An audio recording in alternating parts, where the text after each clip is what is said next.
Hi, I'm Nick Sorrentino for the Liberty and Economics Review and libertyandeconomics.com.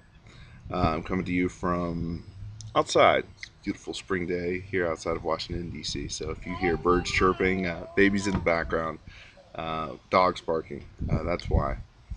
Um, but anyway, I wanted to talk briefly about something that I started thinking about really a couple of days ago. And that is, um, in April, Obama signed START 2 with the Russians in an effort to reduce our nuclear stockpile, which I think is frankly an admirable thing.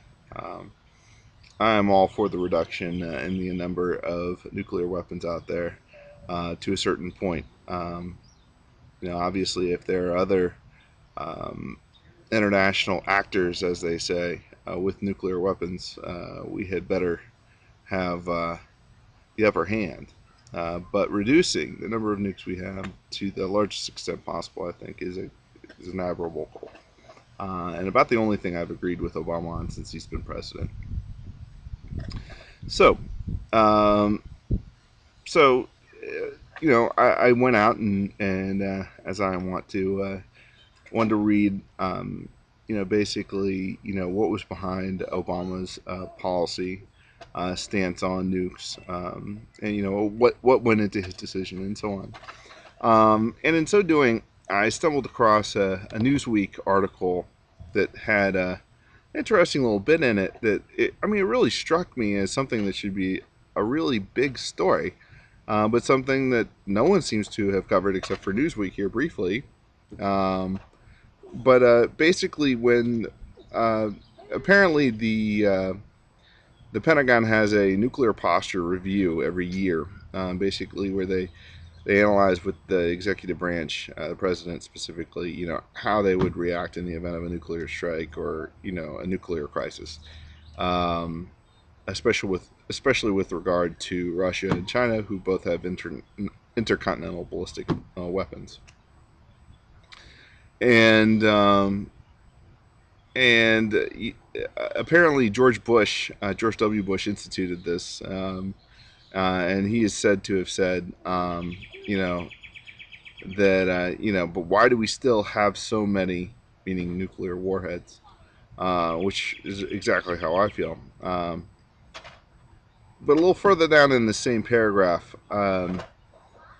is written, quote, according to a knowledgeable source who would not be identified discussing sensitive national security matters, President Obama wasn't briefed on the U.S. nuclear strike plan against Russia and China until some months after he had taken office. He thought it was insane, said the source. The reason for the delay is unclear. The White House did not respond to repeated inquiries. Now, I think that is pretty interesting that our president, for months apparently, was not briefed on our nuclear um, policy, our stance in the event of a nuclear crisis.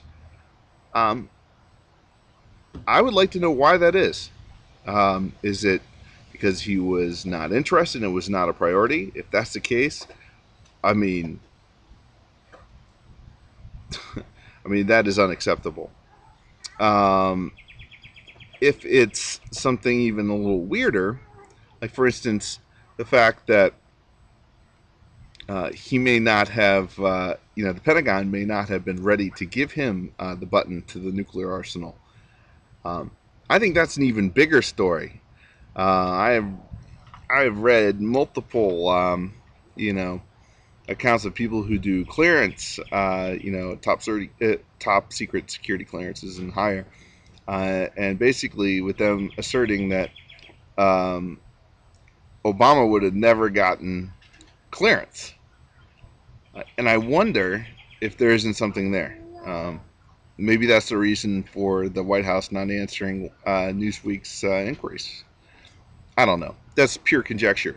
But regardless, whatever the reason, our president didn't know how this country would respond in the event of a nuclear crisis for months. And that's a problem. And I would say a pretty darn big story. Um, but no one apparently is covering it except for Newsweek in this little blurb. But I would say that that's a big deal. So I don't know. What do you guys think? Why do you think he wasn't briefed? I have some ideas, but again, it's all conjecture. Anyway, till next time, I'm Nick Sorrentino.